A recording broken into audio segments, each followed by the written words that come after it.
Pinatunayan ngayong linggo ni President Rodrigo Duterte ang pagiging President of Many First dahil naitala sa kanyang kauna-unahang State of the Nation Address o SONA ang pinakamapayapang demonstrasyon ng mga militante. Gayon din ang makasaysayan niyang pagdedeklara ng unilateral ceasefire sa CPP-NPA-NTF. Maliban rito, naganap rin ngayong linggo ang pagharap ng 5 dati at kasalukuyang Pangulo ng Bansa para sa pagpupulong ng National Security Council. Ang ilang pang mahalagang pangyayari ngayong linggo, alamin natin mula kay Elena Luna. Sinimulan ni Pangulong Duterte ang linggong ito sa paglalahad ng kanyang kauna-unahang SONA o State of the Nation Address. Dito inilatag ng Pangulo ang direksyong tatahaki ng kanyang administrasyon sa magiging 6 na taong panunungkulan. During my inauguration last 2016, I said that the fight against criminality and illegal drugs and corruption will be relentless and sustained. I reiterate that commitment today, and that is why I call on the Philippine National Police, the barangay chairman, the mayors and governors, are all those occupying seats of power and authority not to lower their guard. There will be no let-up in this campaign. Double your efforts, triple them if need be. We will not stop until the last drug lord, the last financier, and the last pusher have surrendered or put behind bars.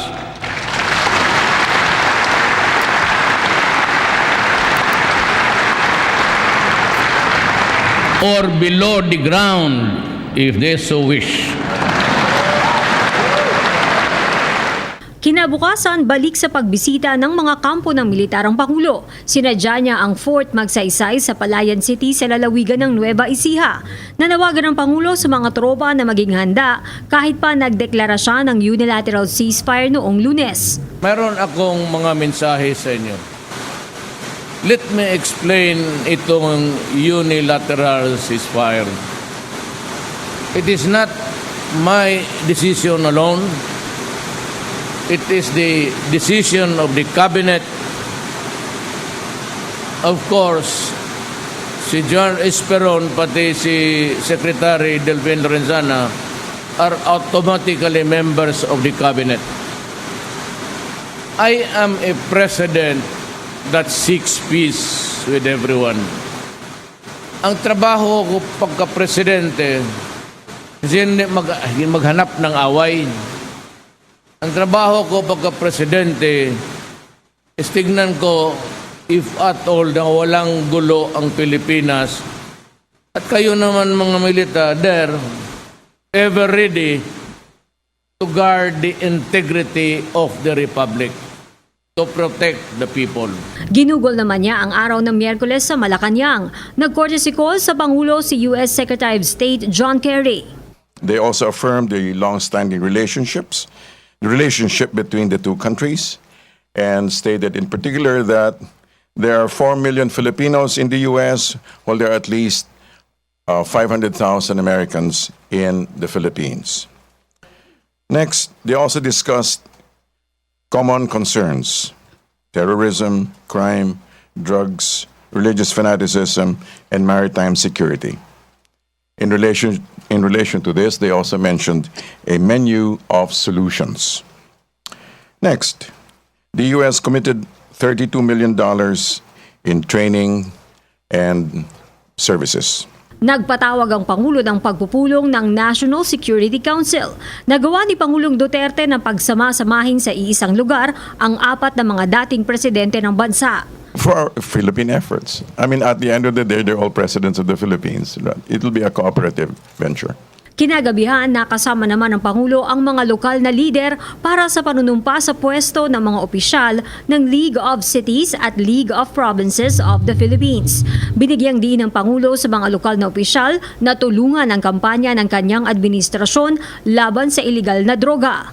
Huwebes, sinadya ng Pangulo ang kampo ng militar sa Region 4. Sa Camp Nakar sa Lucena City, hinamon ng Pangulo ang CPP, NPA, NDF na magpakita ng katapatan sa isinusulong na usapang pangkapayapaan matapos ang pananambang ng pinaniniwala ang mga miyembro ng NPA sa tropa ng gobyerno sa Davao del Norte. Ngayon, mag-issue ako ng warning sa komunista.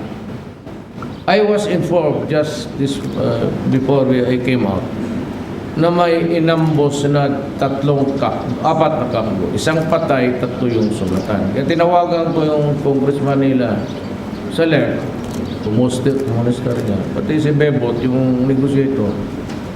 Sabi ko, kausap ko yung congressman, sabi ko, ano ba to? Are we into this truce or are we not?